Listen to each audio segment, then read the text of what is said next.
முக்கிய செய்தி திருவாலாங்கடு காவல் நிலையத்தில் புரட்சி பாரதம் கட்சித் தலைவர் ஜெகன்மூர்த்தி நேரில் ஆஜராகியிருக்கிறார். இது தொடர்பான மேலும் விவரங்களை தருவதற்காக செய்தியாளர் வினோத் இணைப்பில் இருக்கிறார். வினோத், வணக்கம். தற்பொழுது திருவாலாங்கடு காவல் நிலையத்தில் புரட்சி பாரதம் கட்சித் தலைவர் ஜெகன்மூர்த்தி ஆள்கடத்தல் வழக்கில் தற்பொழுது நேரில் ஆஜராகியிருக்கிறார். இது தொடர்பான மேலும் விவரங்கள் என்ன? திருவள்ளூர் மாவட்டம் திருத்தணி தாலுகா கலாம்பாக்கத்தை சேர்ந்தவர் தனுஷ். இவர் சென்னையில் ஒரு தனியார் கம்பெனியில் வேலை பார்க்கிறார். இவருக்கு இன்ஸ்டாகிராம் மூலமாக, சமூக வலைதளத்தின் மூலமாக தேனி மாவட்டத்தை சேர்ந்த விஜயஸ்ரீ என்ற பெண்ணுடன் பழக்கம் ஏற்பட்டு இவர்கள் ஏப்ரல் 15ஆம் தேதி திருமணம் செய்து கொண்டனர்.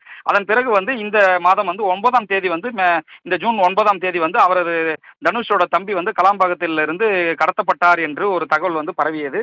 இதனை அடுத்து இது போலீசார் 100க்கு அவர்கள் பெற்றோர்கள் போன் செய்ததன் காரணமாக தேடி பார்த்ததில் அந்த சிறுவன் ஒரு அந்த கலாம்பாக்கம் கிராமத்திற்கு அருகே ஒரு தனியார் பெட்ரோல் பங்க் அருகில் பகுதியில் விட்டு சென்றுள்ளனர் கடத்தி சென்றவர்கள்.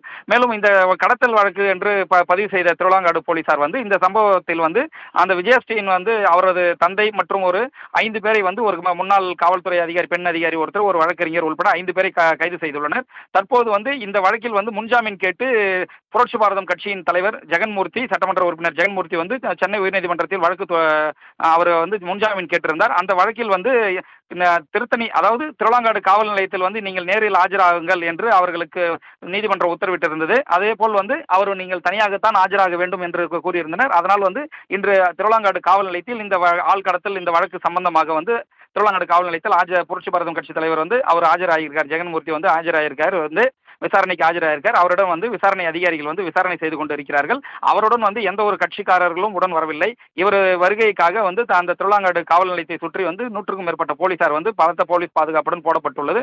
தற்போது அவரிடம் தொடர்ந்து விசாரணை நடைபெற்று வருகிறது. இந்த விசாரணை முடிவில் அவருக்கு எதுபோல் அவர்களுக்காக செய்யப்படும் என்று அவருக்கான ஏற்பாடுகள் விசாரணையில் கைது செய்யப்பட்டாலும் நீங்கள் முன்ஜாமீன் நீதிமன்றத்தில் அணுகலாம் என்று சென்னை உயர்நீதிமன்றம் தெரிவித்துள்ளனர். இதன் அடிப்படையில் இப்ப தற்போது ஆஜராகியுள்ளார். இதன் விசாரணை முடிவில் அவர் எவ்வளவு நேரத்தில் இந்த விசாரணை முடியும் என்பது காவல்துறை அதிகாரிகள் தெரிவிக்க மறுத்துள்ளனர்.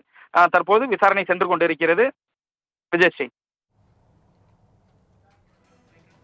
தங்களின் முழு விவரங்களுக்கு நன்றி வினோத்குமார்.